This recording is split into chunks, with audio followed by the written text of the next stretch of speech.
Hello everyone, welcome back to one new vlog. तो ये vlog है हुई अष्टमी का, जो मैंने पहले अपलोड नहीं किया था। एडिटिंग नहीं हुई थी इसलिए अपलोड ही नहीं किया था। तो जब अब नई वीडियो बना रही थी तब देखा कि ये व्लॉग तो अपलोड ही नहीं किया है। अब आशी स्कूल गई हुई थी, आशी स्कूल से आ गई थी और आरवी सो रही थी इस टाइम। तो फिर हमने सोचा अभी कथा कर लेते हैं, क्योंकि अगर बाद में आरवी के साथ कथा करते तो मे बी वो नॉइज़ क्रिएट करती और कथा करने भी ना देती।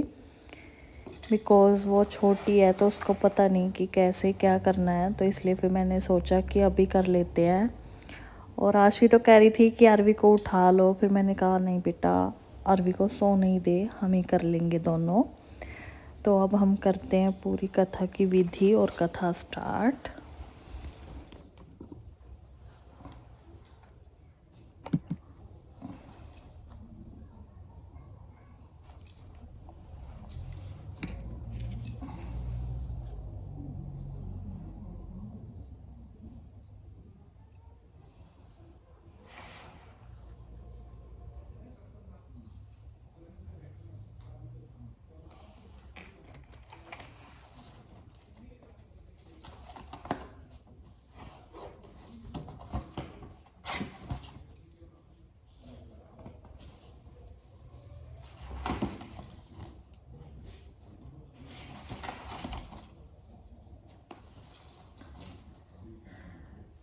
अष्टमी व्रत के पूजन की विधि।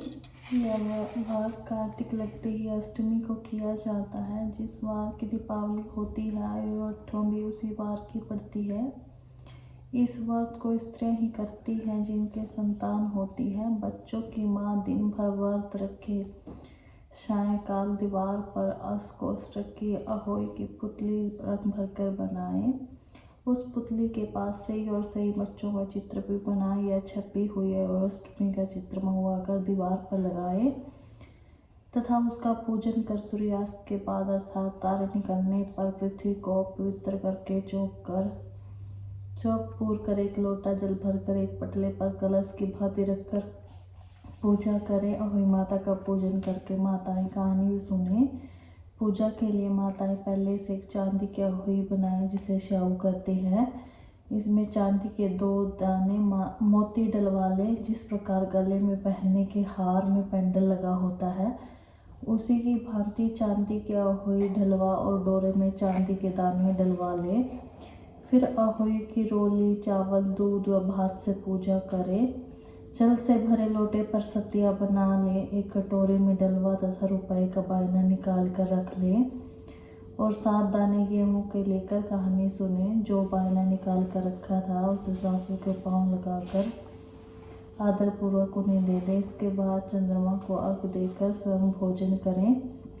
दीपावली के बाद किसी शुभ दिन अहोई को गले से उतार कर उसका गुड़ से भोग लगाएं और जल के छींटे देकर मस्तक झुका कर रख दें। जितने बेटे हैं उतनी बार और जितने बेटों का विवाह हो गया उतनी बार चांदी के 2 दाने डालें। ऐसा करने से माता प्रसन्न हो बच्चों की दीर्घायु करके घर में नित्य नए मंगल करती रहती है। इस दिन पंडितों को पेठा दान करने से फल की प्राप्ति होती है। अहोई का उद्यापन। जिस स्त्री को बेटा हुआ हो तथा बेटे का विवाह हुआ हो तो उसे अहोई माता का उज्जमन करना चाहिए। एक थाल में 7 जगह 4-4 पूड़ियाँ रखकर उन पर थोड़ा थोड़ा हलवा रखें। इसके साथ ही एक तियल, साड़ी, ब्लाउज उस पर सामर्थ्य अनुसार रखकर थाली के चारों ओर हाथ फेर कर श्रद्धापूर्वक सासू जी के पांव हाथ लगा वह सभी सामान सासू जी को दे दें।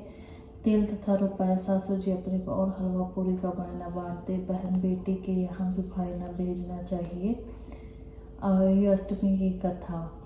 एक साहूकार था जिसके 7 बेटे थे, 7 बहुएं थी और एक बेटी थी। दीपावली से पहले कार्तिक वदी अष्टमी के 7 बहुओं अपनी इकलौती नंद के साथ जंगल में खदान में मिट्टी खोद रही थी। वह शायू सेही की मात थी। मिट्टी खोदते समय ननद के हाथ से सेही का बच्चा मर गया। साहू माता बोली कि मैं तेरी कोख बांधूंगी। तब ननद अपने 7 भाइयों से बोली कि तुम में से एक मेरे बदले कोई कोख बांध लो। सभी भाभीयों ने अपनी कोख बंधवाने से इनकार कर दिया, परंतु छोटी भाभी सोचने लगी कि यदि मैं कोख नहीं बंधवाऊंगी तो सासू भी नाराज होंगी। ऐसा विचार कर नंद के बदले छोटी भाभी ने अपनी कोख बंधवा ली। इसके बाद जब उसके जो लड़का होता तो 7 दिन बाद मर जाता। एक दिन उसने पंडित को बुलाकर पूछा, मेरी संतान 7वें दिन क्यों मर जाती है? तब पंडित ने कहा कि तुम सुरही गायों की पूजा करो। सुरही गाय श्याम माता की भाईली है, वह तेरी कोख छोड़े तब तेरा बच्चा जिएगा।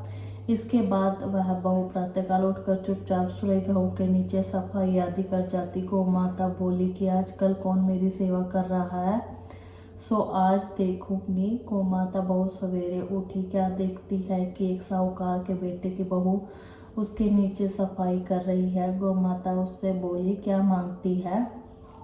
तब साहूकार की बहू बोली कि श्याम माता तुम्हारी भाईली है, उसने मेरी कोख बांध रखी है, सो मेरी कोख खुलवा दो। गौ माता ने कहा अच्छा। तब गौ माता समुद्र पार अपनी भाईली के पास उनको लेकर चली। रास्ते में कड़ी धूप थी, सो वह दोनों एक पेड़ के नीचे बैठ गई।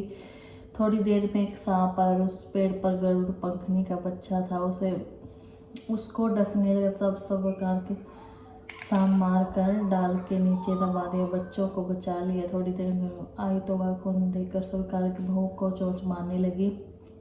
तब साहूकारनी बोली कि मैंने तेरे बच्चे को नहीं मारा, बल्कि सांप तेरे बच्चे को डसने आया था, मैंने तो उससे तेरे बच्चों की रक्षा की है। यह सुनकर गरुड़ पंखनी बोली कि मांग, तू क्या मांगती है? वह बोली, 7 समुद्र पार साहू माता रहती है, मुझे उनके पास पहुंचा दे। तब गरुड़ पंखनी ने दोनों को अपनी पीठ पर बिठाकर श्याम माता के पास पहुंचा दिया। श्याम माता उन्हें देखकर बोली कि आप बहन बहुत दिनों में आई। फिर कहने लगी कि बहन सिर पर जुएं पड़ गई हैं। तब सुरई के कहने पर साहूकार की बहू ने सलाई से उसकी जुएं निकाल दी। इस पर श्याम माता प्रसन्न हो बोली कि तूने मेरे सिर में बहुत सलाई घेरी है, इसलिए तेरे 7 बेटे 7 बहू होंगी। वह बोली, मेरे तो एक भी बेटा नहीं, 7 बेटे कहाँ से होंगे? श्याम माता बोली, क्यों, क्या बात है? वह तब बोली कि मुझे वचन दो तो बताऊं। तब साहूकार की बहू बोली, मेरी कोख। श्याम माता बोली, वचन दिया, वचन से फिरूं तो धोबी के कुंड पर कंकरी हूँ। तब साहूकार की बहू बोली, मेरी कोख तो तुम्हारे पास बंद पड़ी है। यह सुन श्याम माता बोली कि तूने मुझे बहुत ठग लिया, मैं तेरी कोख खोलती तो नहीं, परंतु अब खोलनी पड़ेगी। जो तेरे घर तुझे 7 बेटे 7 बहुएं मिलेगी, तू जाकर उजमन करियो, 7 होई बनाकर 7 कढ़ाई करियो। वह लौट कर घर आई तो वहां देखा 7 बेटे 7 बहुएं बैठे थे। वह खुश हो गई, उसने 7 होई बनाई, 7 उजमन की और कढ़ाई की। दिवाली के दिन जेठानी आपस में कहने लगी, जल्दी जल्दी 2 पूज कर लो, कहीं छोटी बच्चों को याद करके रोने न लगे। थोड़ी देर में उन्होंने अपने बच्चों से कहा, अपनी चाची के घर जाकर देख कर आओ कि आज वह अभी तक क्यों नहीं रोई क्यों नहीं।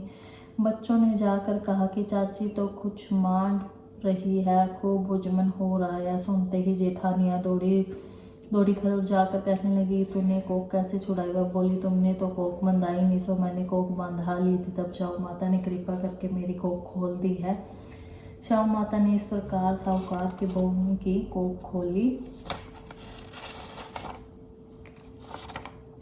उसी प्रकार हमारी खोलियो, कहने वालों सुनने वालों की तथा सब परिवार की कोख खोलियो।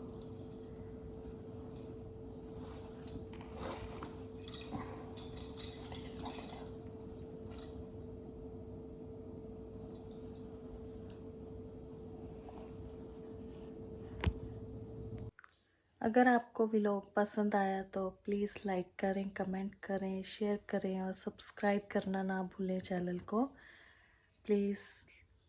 Thank you so much for watching. Bye.